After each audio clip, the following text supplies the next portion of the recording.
What's going on, everybody? Future Rail Productions here. Yes, we are back for one more year. This is the first video or live stream, if you guys are watching this live, of my YouTube channel.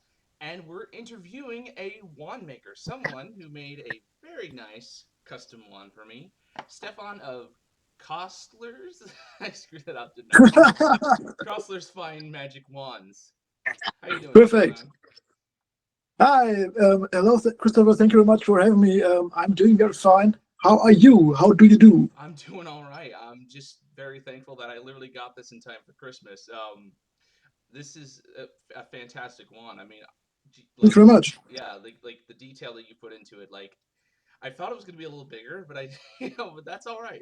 I love it. The only thing I wish was that it arrived December 21st, not the 23rd, because the character it's for, Elsa from Frozen, her birthday is December 21st. Ah, So that it's no big deal. It's great. It got here. It's fine. It's not in a million pieces. Everything is perfectly fine. perfect. Yeah. So we got like a list of questions here that I'm gonna read off to you here. Um, it's basically one, two, three, four. I can't even count quick enough. But let's get started. So, Stefan, what made you start Yes. your career as a wand maker? Well, I'm a full-time professional wand maker, and I had to go to school to become a wand maker. I Really went to went. schools for that. Yes, that's cool. I went 7 years. It's it's like a magical high school in Germany, in my region. I went there 7 years to got my magic like high school grades, Right. my college grades, and then I went to uh, travel and work for 9 years to become a wand maker. My first teacher was in Venice, in Italy. My second teacher in Norway, and my third teacher in the Black Forest in southern Germany. Wow, that's awesome. It quite took a time, yeah, to become um, a wand maker. And then after this 9 years, I got my master's degree. Yeah, and pretty much since then, I'm a full-time wand maker. I'm still like mind boggled that there's actually schools for this because like obviously this is like a fantasy world and you make custom wands, and people, obviously it's magic is not real like Harry Potter magic, but like the fact that you actually have schools for this kind of stuff, it just blows my mind. It's awesome. Second question: what is the number Yeah, one tool used in your shop? the number one tool, I would say the number one tool is the wood lathe I'm sitting in front of now, but I can't show. But yeah, like lathe tools. Give me a second. Like this one, for example. It's a 3/4 inch roughing gauge. It's called. It's the English shape, not the European shape. Um, like 95% of my work on wands happens on my wood lathe, and therefore I can say, like turning tools are my most used or my preferred tools, and of course my magic wand is also a very important tool for me. Yeah. I'm wearing it every day, all time, always next to That's me. awesome. So, what is your wand? Like, what's the core? What's the length? The wood? Okay, my wand is Wood, 12.5 inches with a dragon heartstring core, Ooh. and this was my what's the English word? In Germany, it's like when you are finishing your studies, you have Oh, to not uh, masterpiece. master. Like, it's kind of a masterpiece, yes. Yeah, in German, it's called Meisterstück, like masterpiece. And this was my final exam to become a wand maker.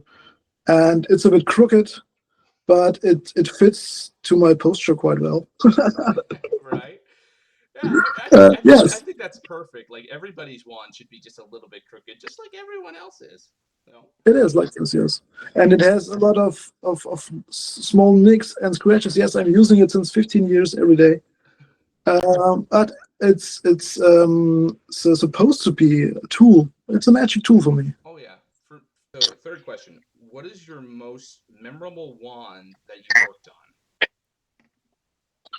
Ooh, there are a few. Like the easiest way for me would say my own ones, because I really sweated a lot during the manufacturing. A lot of things went really bad in my final exams making this one. Yeah, you But can see that. like there are like also from my beginning as being a Wandmaker, I had some really interesting orders from Japan. Also, like most Japanese witches and wizards are very special. They've got a very special taste, a very artistic taste. Not, Yeah, it's yeah, not I do see yeah, that in their like pop culture, like very yes, artistic. yes. It's not so much about the classical forms and the traditional shapes. It's really artistic. And the very first really complicated custom wand was for a young witch. She's called Mia, and the wand had like a small hand carved finger guard. Like, Oh, uh, I uh, think I've seen photos of that. yeah, I have it on my Instagram account. It's like more or less like the handle of a very filigrane teacup, Oh and yeah, that's I know the yeah, one you're talking about. That is and it. beautiful. Oh, thank you very much. But it took me like 3 or 4 tries. Hey, practice makes Yes, perfect. Like yes. and You only sometimes learn from mistakes. Yes. like who is your inspiration for like wand making? Like who like were you inspired by to like start the career or even just like you know in your techniques? Like is there someone that you watched growing up or even just like as you were doing your studies like take inspiration from?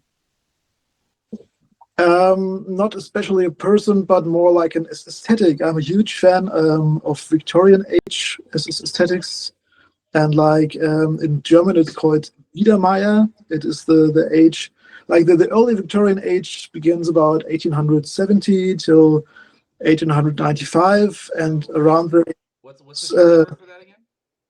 um, yeah, actually, the German word for this is Klassizismus. And then 20 years later, so about between 1910 and 1925, there became the Jugendstil in Germany, or Belle Epoque in France. Okay. Um, I don't know the English word now, but So uh, for us it's Victorian and then Edwardian. yeah, yeah, kind of Edwardian. But the very next step to Edwardian, from the step from Edwardian to the new classic in the 40s. So Oh like yeah, all that's this, oh gosh, I yeah, know the word. It's not new age. It Art Deco. There it is, Art Deco. article. Yes, it's article. Yes, this time inspires me a lot. Well, there are some wand makers, of course, which always inspired me. Like my Italian teacher, he's called Giuseppe Fungucelli. He is a legend, really. Right now, I think he's way over 90 years old now. Wow. And he's really an absolute master, and he influenced from the 50s up to the 70s. It was his like most he made his most impressive work there, and he really made really classic beautiful ones with a lot of filigrane inlays. Like all my knowledge of metal wire inlays, I have this from Master Fungucelli. Oh, so He's really all of the metal inlays they use, specifically the most recent ones with like the twirl of metal around yeah. the wand length. That is awesome. I was always wondering like how are you doing that? Like do you have just like a spool and as the thing rotates you're just feeding it? Oh, Yes, there's all this metalwork. It's called the classic Italian style, and actually it's from the about 1400, 1500. wow. So It's really from old. the yeah, it's from the dagger and sword making. The handles of daggers were actually Oh been yeah. made with the spiral inlays, and yeah, it's original comes from this age. It's from daggers and swords and weapons making. Do you utilize any special techniques or skills in your craft? Like, has there ever been like where you have to like invent something to like make a specific um, pattern? Like, if you're like working on something and then they request it, and then you realize, oh wait, I can't do this with my normal set of tools. How do you like come up with something? Like, do you make something? Like, I've seen people like, okay, so there's this uh like I'll give you an example. So table leg, but he really wants like this really neat little pattern that no one can see, but he will see. But the problem is the leg is already attached to the table. How do you get but you can't get like a Dremel up there to like, how would you work around that?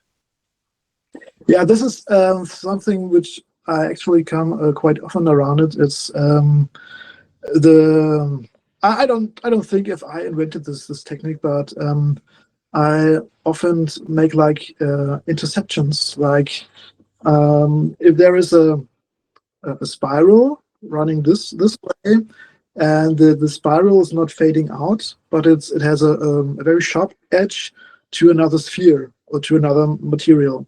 Okay. It would be very hard to carve this groove out very smooth. So I cut it in pieces. I drill a hole through the whole wand, and then I work on every section separately. In this case, it would be different because this is rotational symmetrically. So I can just turn it on my lathe. This is no problem. But it would be more hard if there is a spiral pattern, Yeah. which is not fading out but has very sharp edges. And then I have this. Wait a second. I made this tool for me. It's like two brass pieces with screw inserts, and I used this technique on a recent wand I made. Actually, what I do is I take my. Give me a second. Yep, no problem. I take a wood blank. I cut it to the length of the section I want. Drill a hole there, Okay. and then I tap it, and I drill a hole there and tap it, and then I can screw these parts in, and then I can mount it to my lathe. Like this is a flat bottom, and this has a drill point in it. Mm-hmm. So the flat part is mounted to the motor Of the of the lathe, lathe, yeah, the and die, or yes, whatever. and this thing is connected to the live Tailstone. center, Yeah, the taster, tailstone. and then it spins. And in the middle section, I can make spirals, grooves, inlays, everything with carved surfaces but very sharp edges. Okay. This wouldn't be possible if I have to do it all of one piece. Okay, yeah, that's really awesome. And I noticed for mine, you did do it in three sections. You the handle, Yes, the silver ring, and then the actual wood. I know I'm yes, yes. forgetting to ask. How did you what did you use to polish it? Now there are several steps included. Like first, I have first I'm using every paper or grinding paper in the grid 250, 320, and 400. And then I have this grinding fabric. I don't know the English word. It's about grid of 800. And then I have this steel wool. It's very fine metal wool with a grid of 4,000. Okay, And that's big. that's really fine, yes. And these steps are all on the lathe. And after this, I have a buffing wheel.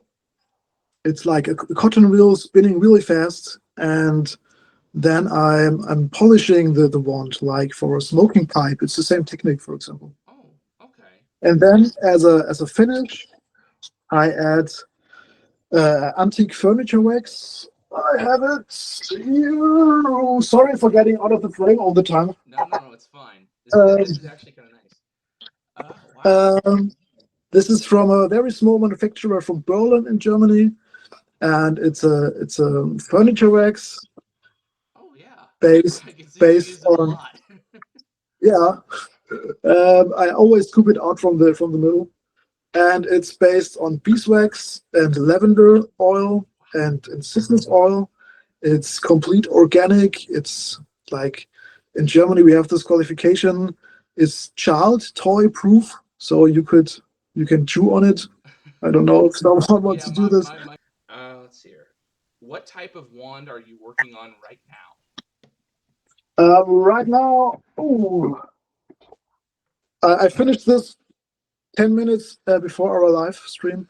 Uh, this is one of my catalog models, and this is the wand of a former teacher of mine from Mrs. Frida Vogelhuber from the Black Forest. Yeah, and this is like a kind of a replica of the wand she used all the time. That is awesome. That is what's the core, the length, and the wood? It's 12.5 inches. It's made of Bavarian ash. Ooh. And the core, wait a second. Ah, yeah, this.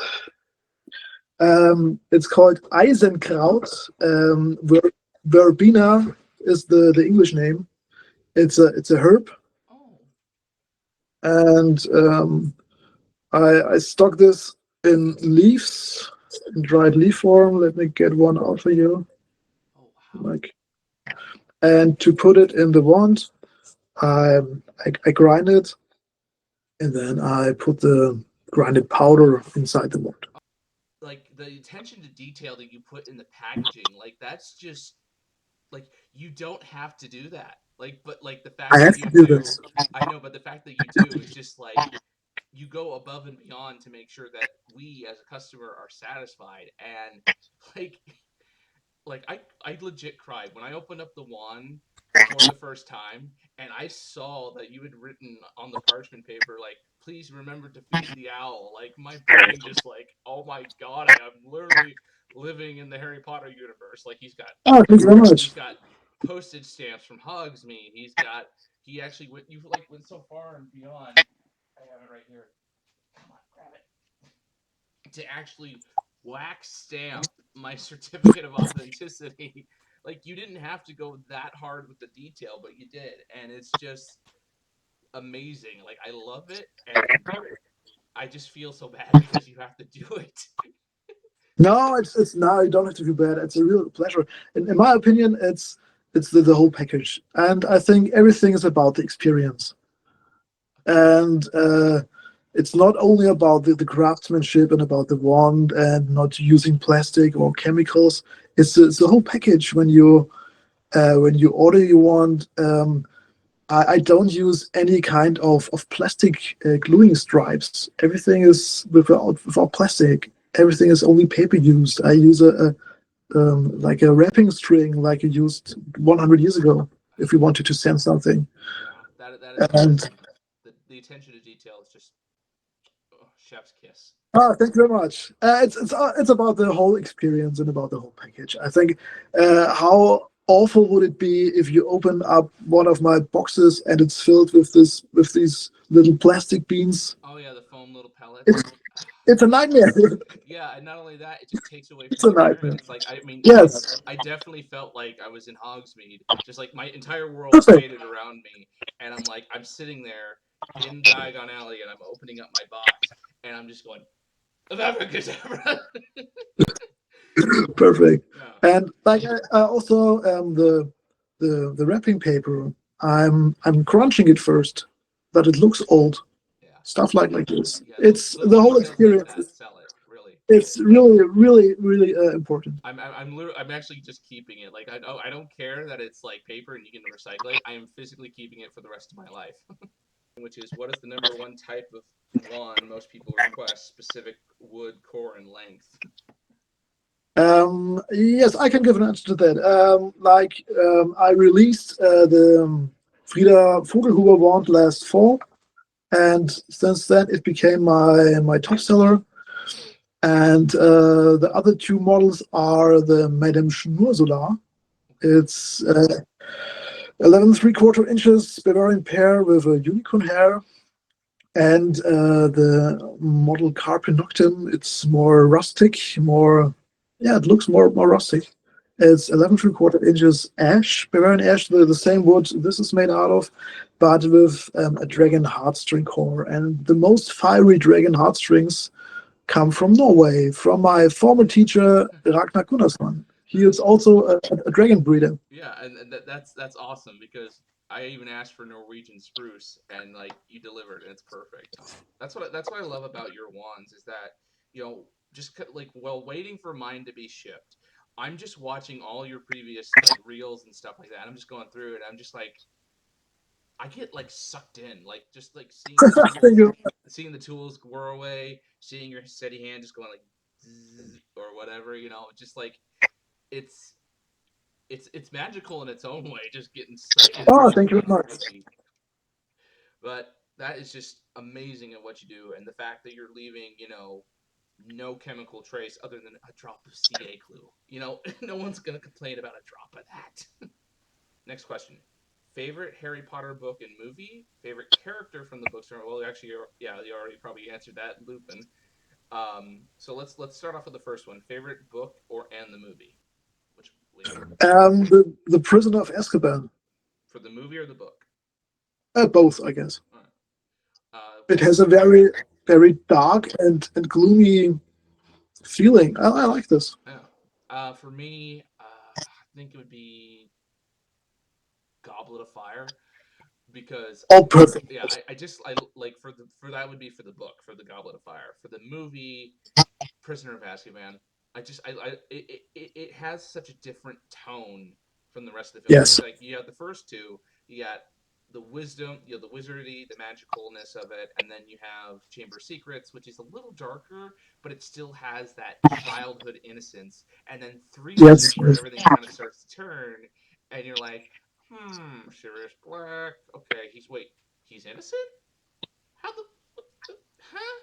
And then Goblet of Fire is just where everything just thrown on its head. Okay, so what do you think of the Harry Potter HBO adaptation? Are you excited, nervous, or hesitant about it? Um, I'm actually looking forward to it from a commercial point. Oh yeah, yeah. Like I'm a, it's like I don't know. It's like I'm not the biggest Potterhead in the world. All right. Oh, of course, I adore the universe and everything and the aesthetics. And yeah, I'm a Wandmaker, so of course there are connections. But yeah, I don't know. Like from when last year or 2 years ago, the Hogwarts Legacy game was Oh released. yeah, I saw that you Uh, made one of those launch. I had a lot of requests about this Legacy ones, and these are like custom ones. If one of my customer says, "Hey, I'm a huge Legacy fan. Can you make my one from the game in real life for me?" I say, "Okay, no Yeah. problem." What is your typical workflow from concept to finished product? Do you sketch, prototype, or use digital design tools? All of them. First, I have an idea, of course, and then I'm thinking and dreaming of this idea a lot for a very long time in my head. Then I make some sketches, pencil paper, very quick, very rough. Um, if the shape on the paper is getting, when I finish the sketching on paper, I go to my computer and make a like a not a 3D model, but like kind of a CAD model. Okay. Because like proportions, measurements has to be very precise, and like for this part, it is precisely 18 millimeters. I don't want it to be like 15.3 or 16.7. It has to be very odd numbers. It has to be very clean numbers. Okay. This is also very important for a good sketch, for a good design, not to just do it. Everything needs a system. Like in Germany, we have this thing, it's called der goldene Schnitt. It's the golden ratio, or this Fenerbahce, nee, not Fenerbahce. Ah, my English sucks. This this is like a snail circle, and Okay. it gives the proportions like 1/3 and 2/3. I'm sure there is this English word for it. In German, it's called goldener Schnitt, golden cut, Okay. and it is a rule from the medieval age, like Leonardo da Vinci Right. figured it out. Um, the length of the handle in proportion to the length of the shaft should be around about like 1/3 and 2/3, or like 2.733. And everything has to be like thought about very deeply. I'm not just doing anything, Yeah. even if it looks like this. No, everything is very exact German zack zack. Yeah, that's amazing. Otherwise, it doesn't work. Yeah, Otherwise, it doesn't work. what type of wood do you prefer to work with, and what is your favorite woodworking technique? Yeah, that's very easy to answer. My favorite wood type is steamed Bavarian pear wood. Okay. It is my. It's an absolute delight to work with. I have it here on my. I don't know. Can the audience see this? Yeah, they can I have, see. Yeah, they can see your entire workshop. What I can see is your I have flame. there. I have a wood stock. Yeah, I have like 50 wood types in stock all the time. yeah, Everything is moving. yeah. What they can see is they can see the mill behind you. They can see the whatever that white box is on your right, and then all the wood blanks up on the shelf up there. Yeah, like here, all Yeah. wood planks, and under the table, and on the other wall are all wood planks. Yeah, Bavarian steamed pear wood. Uh, Um, the steaming makes the wood grain structure even more firm. okay, really, I didn't If you know take, that. yeah, like normally you have this year rings. Is this in English the same Yeah. year rings? No, you normally you have a significant difference between the bright and dark rings. Pearwood has a very firm structure from the beginning, and through the steaming, um, all this. Now it's getting a bit complicated. Um, That's fine. when, I think most of my audience will understand. okay, when like when a tree is a living organism, and wood is a natural grown material, so no tree in the world grows straight, like 30 meters straight, without any bending, any moving. Um a tree has to endure wind pressure and humidity and hot summers and cold winters. And this is the reason why the wood is never firm. So the lower part of the tree is very hard. Then you get a 5 meters very soft wood, and then 2 meters very hard, and then very soft and very hard. And the complicated thing is when you are cutting wood boards out of a log, Hmm. then the wood boards are not straight because of this inner strength inside of the tree growing and moving all the time. Yeah. And when you're cutting straight boards, right after cutting, they're crooked because of this inner powers which are always working inside a tree. And the steaming is kind of neutralizing this Spannung auf Deutsch. I don't know the English word for Spannung. So Uh, it's basically loosening up the fibers and basically making it from curved to straight. yeah, not no, actually, it is not moving the fibers. It is like influencing. It is like the fibers are very compressed Tight, yeah. and tight, Yeah. but not structural, but energetical. And the steaming is releasing this strength, and everything is smooth from the energetic, but not from the firm.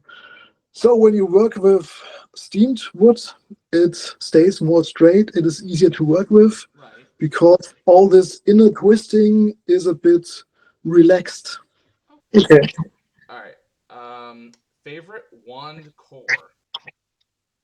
Favorite one core. It depends.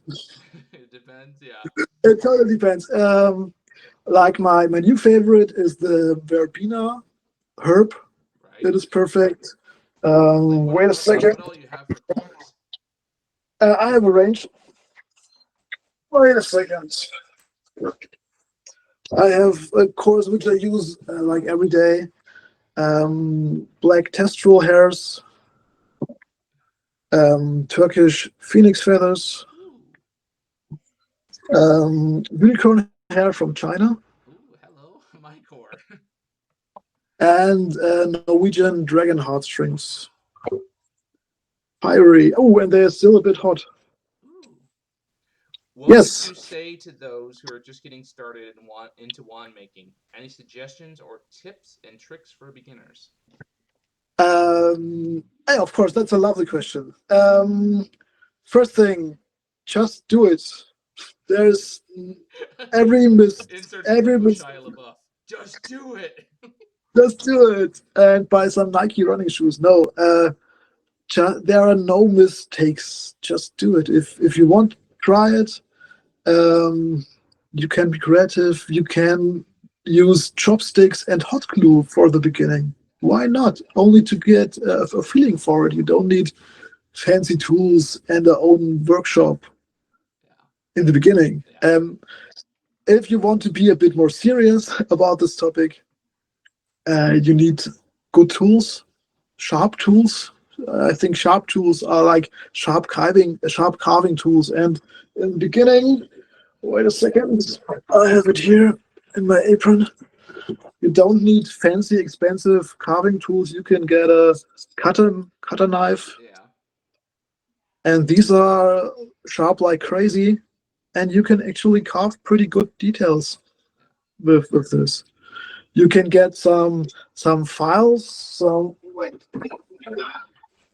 um, so like this. See, is rough. Right. They have a really rough tooth grid for getting the shapes out of it very fast, and then you can get some sanding paper and some knives, and you can also buy some carving knives. But I think if you spend like $50 on carving tools and some paper and very simple files, you can do Yeah. tremendously beautiful stuff. It has nothing to do with fancy tools.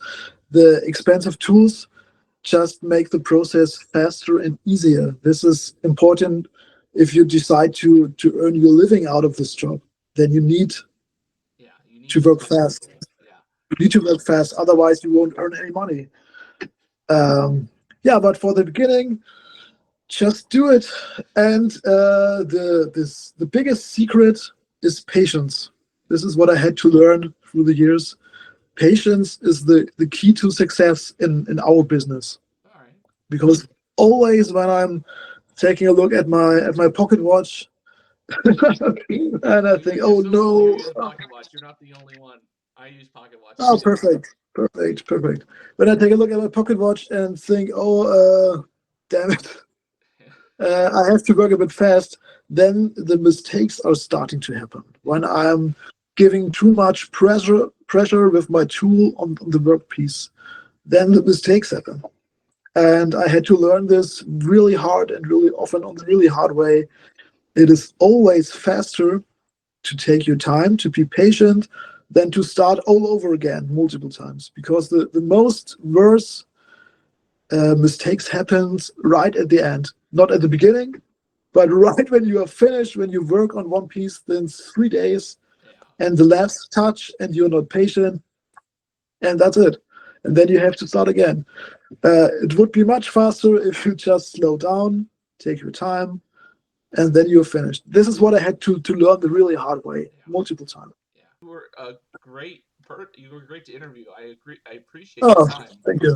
So, I hope you guys enjoyed the video. I hope you guys enjoyed Stefan's ramblings. But yeah, I mean, yeah, but like he is a great artist. He's perfect at what he does. Stefan, what are some of the socials that they can get in contact with you to get their own custom one made? The easiest thing is if you take a look at my Etsy store, you can write me a message there. And if you don't want to use Etsy, I also have my email contact at Etsy. You can just click on the small mail button and then you can write me email. You can send me an O, of course. I Yeah. always And then you can keep also my reach out mailbox. to him on Instagram too, right? Yeah, of course, but I think the Instagram users are declining. I think this Instagram will be dead in 5 years. Oh yeah. Naja, And then you're also on TikTok as well, right? I'm on TikTok Yep. and I'm a huge TikTok sensation. Yeah. Bye. But again, thank you all for watching. Stefan, thank you for joining me for this interview. Oh, perfect. Yeah. And until next time, mischief managed. Wait, I have something I always do. I wish you a magical time. Go ahead. I'll let you do it. I wish you a wonderful time with magical greetings. You're Stefan. Bye bye. Thank you very much. Bye bye. Bye.